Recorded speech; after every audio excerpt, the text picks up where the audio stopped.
Hey guys, welcome back to my YouTube channel. Thank you so much for joining me for another round of Plan With Me. I cannot believe April is going to be here before we know it. So this month's spread is inspired by Pantone's color of the year, which is ultraviolet.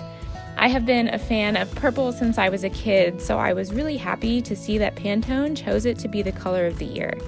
Now, if you're using Tombo's dual brush pens, you can get the ultraviolet color by using the brush pen number 606. That's the color that I've used here in the April header. So I've got two really exciting announcements, things that are happening at Archer and all of this in the month of April. The first thing is that our new dot grid journals will finally be arriving in the very first week. That means for all of you who have pre-ordered your notebooks, they will be shipping so soon. I am really excited about this batch. We have so many pretty new designs. There's even a purple one, which is going to match Pantone's color of the year. Now, if you haven't had a chance to pre-order yours yet, there's still time to get your new dot grid. At this time, we've sold out of pre-orders for the Big Dipper cover, but I do have a few left that I will be adding to the site once all the pre-orders have been shipped out. There are just so many beautiful new designs to choose from, and all of them are going to have the same awesome page thickness, which is 160 GSM.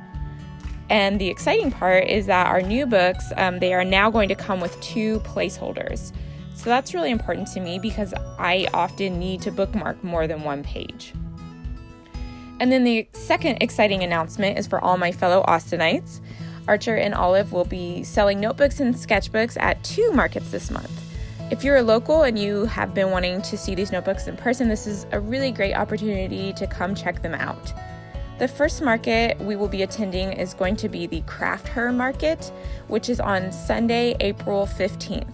It's taking place at Fair Market, that is off East 5th in downtown Austin. I'm going to have all the new designs for sale, including some of the Dipper notebooks that I have put aside specifically for this event. It would be great if you can make it out because there are so many awesome women-owned businesses who will be attending this event as well. And the second market I will be attending is on Saturday, April 22nd.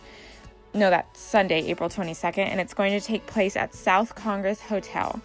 This mini market is going to be great because it is geared towards all of you moms and your minis. So if you're in the area either weekend, definitely stop by and say hi.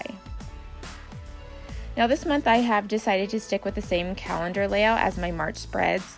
I really like this layout because it's larger and there's plenty of room for writing. It also allows for room on the side to kind of include all my notes and of course plenty of space for doodling. I'm adding florals in all 4 corners of the spread because it is officially spring and springtime is all about growth and life. To incorporate the purple, I'll be coloring in the larger flowers with the lighter shade of purple, and the smaller flowers and berries are going to be using the Pantone color of the year, or if you're using the Tombow dual brush pens, it's the 606 marker. To get the really little flowers, I'm using the smaller side of the dual brush pen. It's just a bit more accurate for the little details, and then I'm coloring in the larger flowers with the brush marker. So if you're looking to recreate this spread at home, what I do is I leave 6 rows of space at the top for my header and 6 rows of space at the bottom for doodles. The days of the week only take up 1 row of dots, and then beneath that, the boxes that represent each day of the month, they are 5 by 5.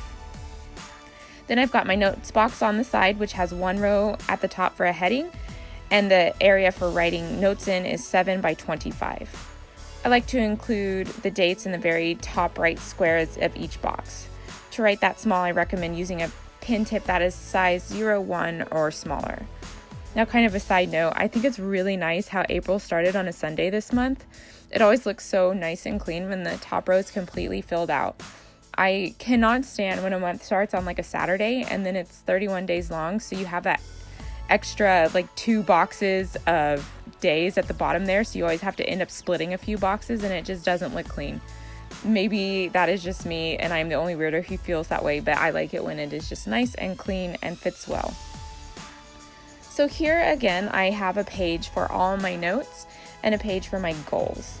Last month I got a lot of great feedback on this goals layout here. I'm so excited you guys liked this one because I think it's really one of the most useful layouts you can have in your dot grid. It's really just motivating. There's something about writing your goals down and knowing that there are a few quick steps you can take right now to get you that much closer to your goal. It makes you want to just jump on in and get started. I think it's a good idea to put a few long-term, like maybe a year or more, and a few short-term, like goals that you can finish this month, on the list. That way you have things you can achieve now, which is always an awesome feeling. And then you've got your larger projects, which you're going to be able to take the first few steps now, and then you're going to be that much closer to completing.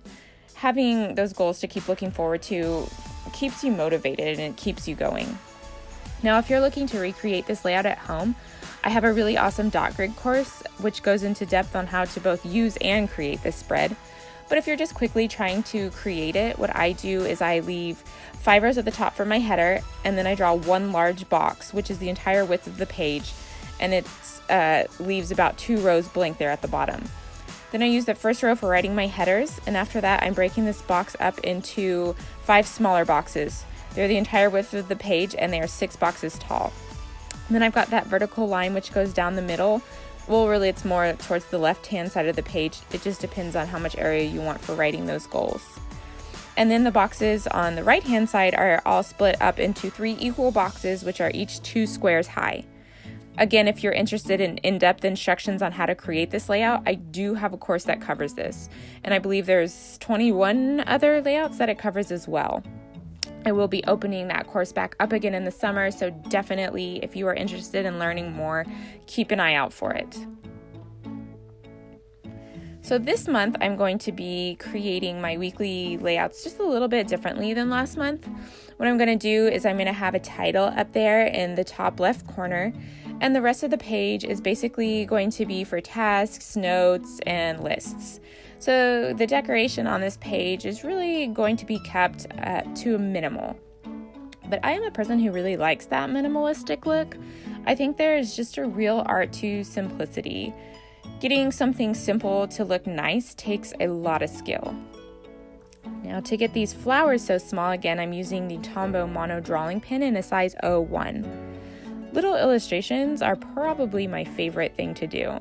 When I first started out in my art career, I was on the search to find the smallest pen tip out there, and I actually wrote my very first blog post on technical pen tip sizes. It's been a couple years, so this information might have changed, but for me, the smallest pen tip I have come across is the Rapidograph .13mm technical pen. I love this pen, and I will always have a soft spot in my heart for it, even though it is really easy to damage, and you have to constantly clean it out or it gets gunked up, and then it's just impossible to get clean again. I don't really use the technical pens anymore because for dot grid journaling, I just really like to use the felt tip. But sometimes when I want to create like a really detailed pen and ink drawing, I always go back to my Rapidographs. So if you're looking to recreate this layout at home, the boxes that are representing the days of the week are all 14 by 12, and I like to start them on the innermost row of dots, so the row that is closest to the spine of the book, and then they're going to go out towards the edge of the book. And I'm also leaving a 1 box gap in between each box in all the boxes on the sides of the page, like the notes and the to-do list. The notes section and the to-do list section, they are all 8 boxes wide. And the height just really depends on how much you want to include on your layout. For this month, I decided to add a little calendar on the left-hand side of the page for a quick glance at what week I'm on. All I do is highlight the week with my Tombow dual brush pen, and then I can tell quickly where we are in the month. So that's going to be all for this week. I really hope you guys have enjoyed my monthly plan with me. As always, if you like the content, make sure to hit that subscribe button so you don't miss a video. Next week, I will be uploading my first gouache painting video, and I am so excited about it. I'm even going to be having a little contest to celebrate. And of course, tag me on Instagram if you are inspired by any of these layouts. I would love to share some of your work and my stories. You can get a link to my Instagram in the notes below. I hope you guys are enjoying this spring and you all have a great April. Thanks for watching.